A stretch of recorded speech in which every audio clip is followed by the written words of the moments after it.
नमस्कार दोस्तों, मेरा नाम अभिषेक चौहान है और आप सभी लोगों का स्वागत है।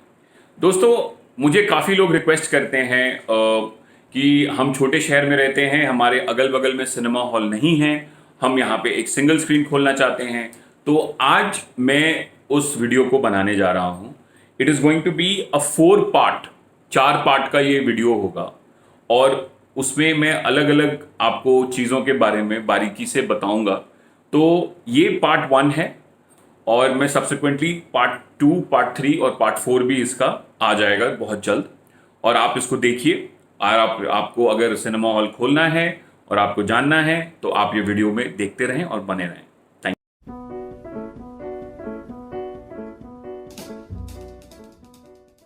वेलकम बैक दोस्तों, अगर आपको आपके शहर में आप जिस शहर में रहते हैं, आप जिस इलाके में रहते हैं, अगर आसपास में सिनेमा हॉल नहीं है, बंद हो चुके हैं, तो अगर आपको वहाँ पे सिनेमा हॉल करना है तो ये वीडियो आपके लिए बहुत लाभदायक है, बहुत आपको काम आने वाला है। मैं इसमें आपको बारीकी से बताऊंगा कि आपको कैसे स्टेप बाय स्टेप जाना चाहिए और कैसे आपको सिनेमा हॉल खोलना चाहिए। तो ये बेसिकली सिंगल स्क्रीन के बारे में होगा और जो मल्टीप्लेक्सेस के बारे में होगा मैं एक और अलग वीडियो उसका बनाऊंगा। ये पार्ट 1 है, इसके 4 पार्ट्स होंगे। तो आप ये पहला पार्ट आप देख रहे हैं। तो इसमें आज हम बात करेंगे लोकेशन के बारे में। तो दोस्तों, आपका जहां भी आप सिनेमा हॉल अपना बनाने का सोचे, आपको कम से कम 10,000 स्क्वायर फुट का आपको एरिया चाहिए होगा। और वो लोकेशन जो है आपकी, वो कम से कम सेंट्रली लोकेटेड होनी चाहिए, जहां पे लोग बाग आ जा सकें और वहां पे ट्रैफिक का मूवमेंट हो। ये नहीं कि आपने कहीं जाके किसी कोने में सुनसान में जाके अपना सिनेमा हॉल बना दिया, क्योंकि वहां पे लोग को आने जाने में, आवागमन में काफी दिक्कत होगी।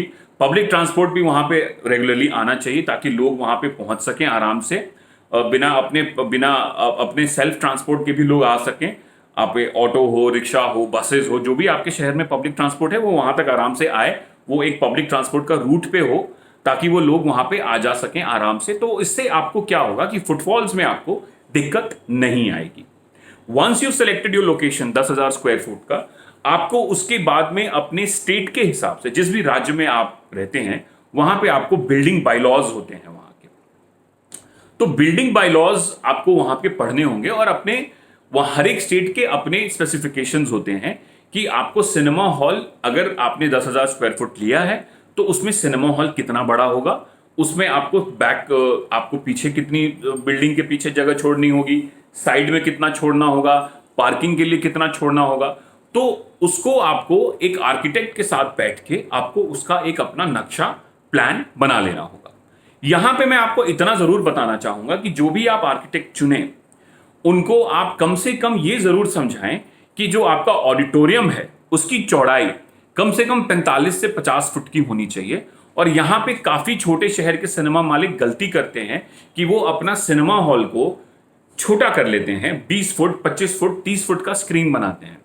ऑप्टिमाइज्ड एक्सपीरियंस के लिए आपको कम से कम 40 से 45 फुट का स्क्रीन चाहिए to have a really good big movie experience. और ये बहुत मैटर करता है। सिर्फ सिनेमा हॉल में 20, 100, 200 लोग के साथ बैठ के पिक्चर देखने का बात नहीं है, वो एक्सपीरियंस भी आना चाहिए।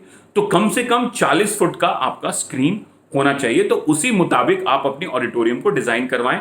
कम से कम 45 फुट बाय 70 से 75 फुट का आपका ऑडिटोरियम होना चाहिए। तो मोटा मोटा हम ये मान के चलें कि आपका जो ऑडिटोरियम होगा वो लगभग 80 फुट या 75 फुट बाय 45 फुट। तो लगभग you are looking at an area of 3,500 से 4,000 स्क्वायर फुट का आपका ऑडिटोरियम होगा।